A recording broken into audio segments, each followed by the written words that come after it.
Welcome to the Public Speaking Podcast. My name is Matheson, also known as the Speaking Coach. I help teams and organisations of all shapes and sizes right the way across the globe say what they need to say when it matters most.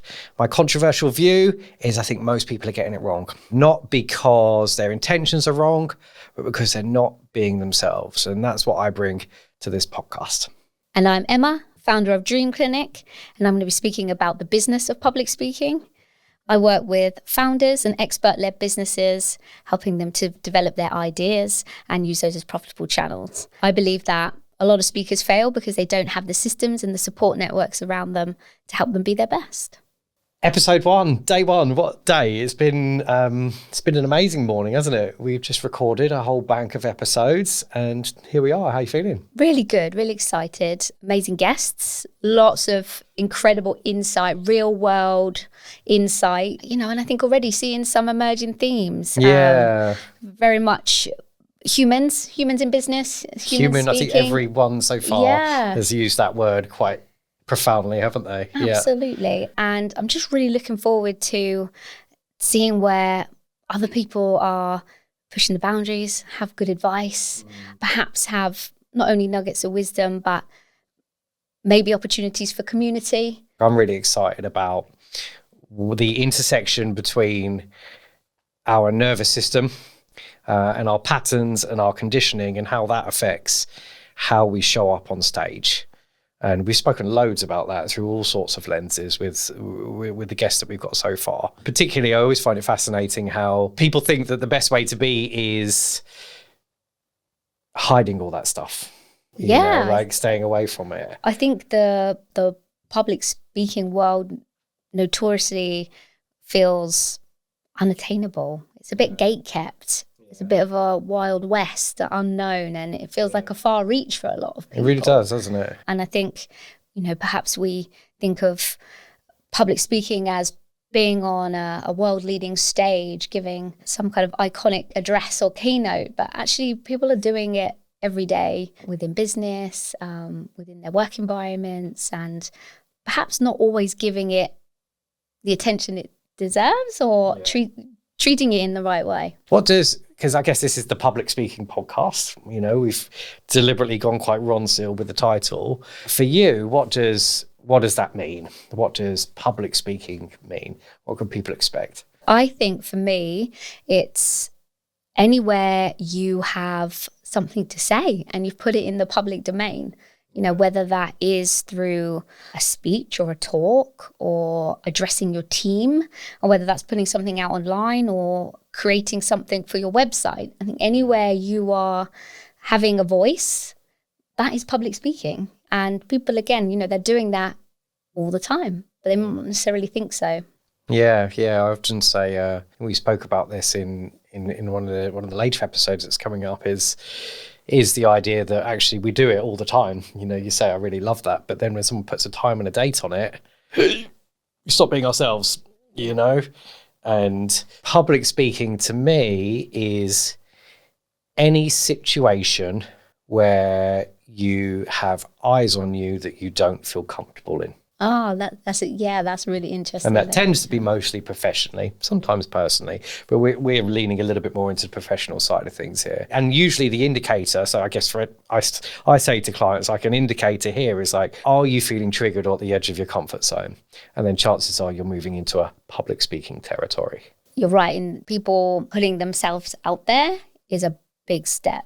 And again, wherever that is in the public domain, having something to say and having something valid to say, or talking about yourself and your own experience, that gives people the yips. Yeah, it does, doesn't it? It brings up everything, doesn't it? We feel vulnerable when we are seen. Absolutely. And I think another common theme which leans into that as well is how people then might try and mitigate how they're perceived by maybe not quite showing up authentically. I think we're all guilty of it, Yeah. I do it with my kids, and you're trying to put a straight face on, or mask it a little bit. Or you go into a situation and you are feeling a bit nervous. And I think you're right in terms of public speaking. That is married not only on the stage, but also in business. How are you showing up? Who are you showing up against? What are you trying to say? What platforms are right for me? So I'm really hoping as this series continues, we can really dive into that and scope out and use our guests as a great resource. Yeah, and excavate it. I really like, how this has emerged.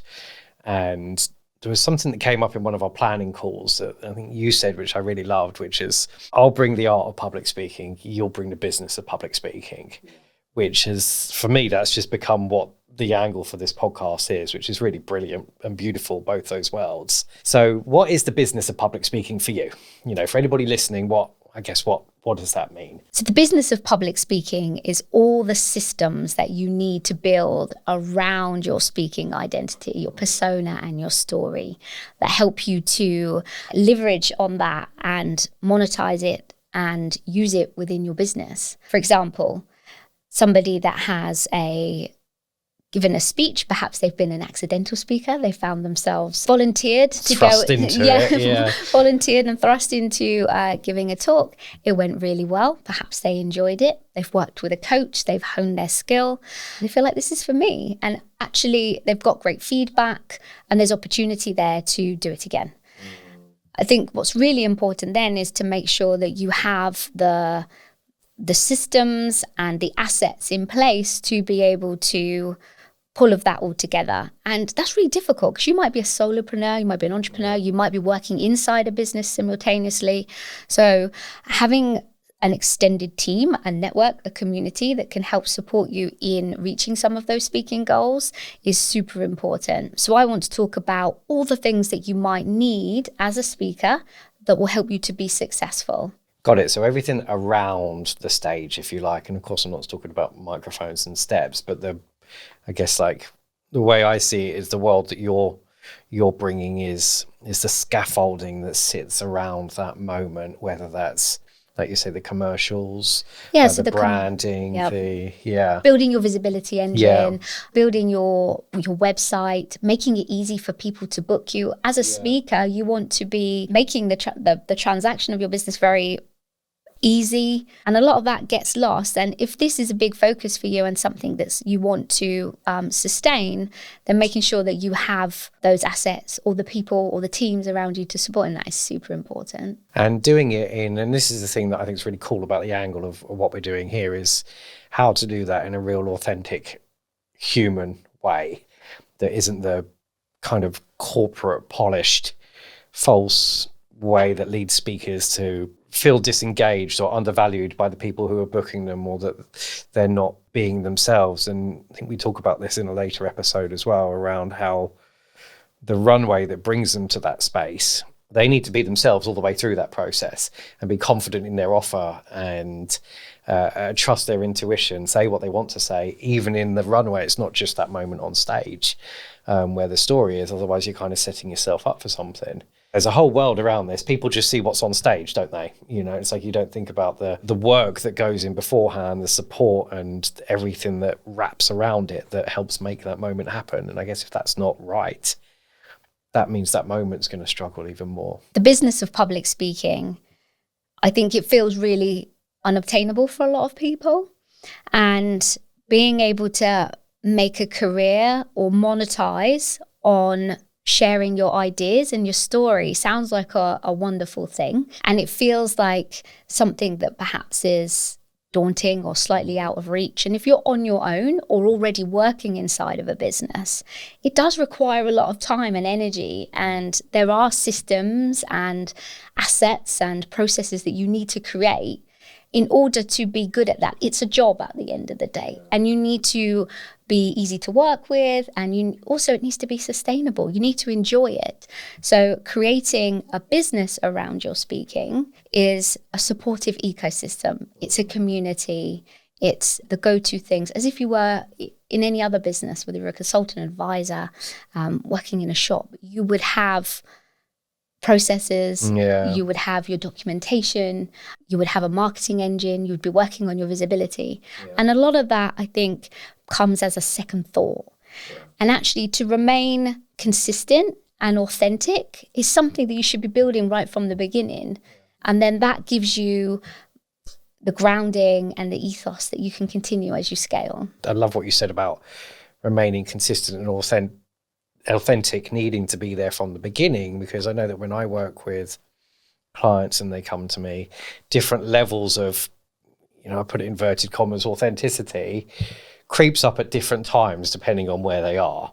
And, they may be in the call with me, they might be really authentic, but actually when they've got to go back to kind of planning the talk out with the event, or kind of like moving back into the leadership role that they're in, and with the runway towards the board pitch, they slip out of that. Yeah. And then that just creates more hurdles towards the day that they're going to be on stage. So if they really want to be themselves on stage there, it's like, that's got to happen in all these other pieces as well. And it's all about the setup and the expectation. Yeah. And if you want something to be successful, you need to be consistent. Yeah. And we'd expect that in any other walk of life or any other relationship that we have. Yeah, and it's absolutely. The same for speakers. And it's really funny how, and this is one of the themes that we're touching on, is how we hide so much of ourselves in front of other people because of fears that we've got. But ultimately, the most engaging, the most compelling, the most impactful, and the most results-driven presentations are the ones where people are being really, really true and really honest. And it's memorable. Yeah, it's memorable, Yeah. Because you might not, I even say to people, you might not agree with what that person says, but if you could tell they're being honest, you respect it. But do you find some people as well, I think they come into it wanting to be everything to everyone and feeling like they have to kind of appeal here and appeal there and appeal to everything. And in doing so, kind of dilute some of that core message. But I think that's also nerves. And I think that's also where the fear of public speaking creeps into the business side of public speaking. But really, it's all part of the same ecosystem. And really, you need to be looking at both simultaneously. They're a mirror of one another. And especially with digital and AI and video, really what you're learning for the stage is really applicable across the board. It really is. I often have people say, oh, help me make a video, or like, help me nail this TED talk, or help me stand confidently in a boardroom, but I don't need to worry about this other stuff. Or they say, actually, no, I've realized I think I have to have all these different versions of me for all these different mediums. And it's like, no, you don't. No. That just makes it so much harder for you, And again, that's often because all we've done is see all these different versions of people around us. And we think, oh, so I have to be like that there. I have to be like that there. I have to be like that there. It's almost like some strange kind of split personality person in different spaces, which then, might work, but it's going to take a lot of energy because it's not you in that space.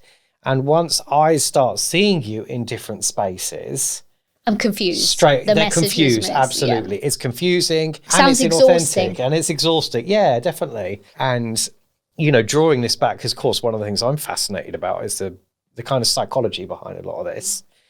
Drawing this back, and I'm sure anyone who's listening can do this, is like the different people that we have in our life who are close to us and the different versions of ourselves that we show to them, and in some places that can get really exhausting when we hold back speaking our truth, or overcompensate, or don't show up. And it's actually the same metaphor, if you like, that we're looking at here, but with professional speaking.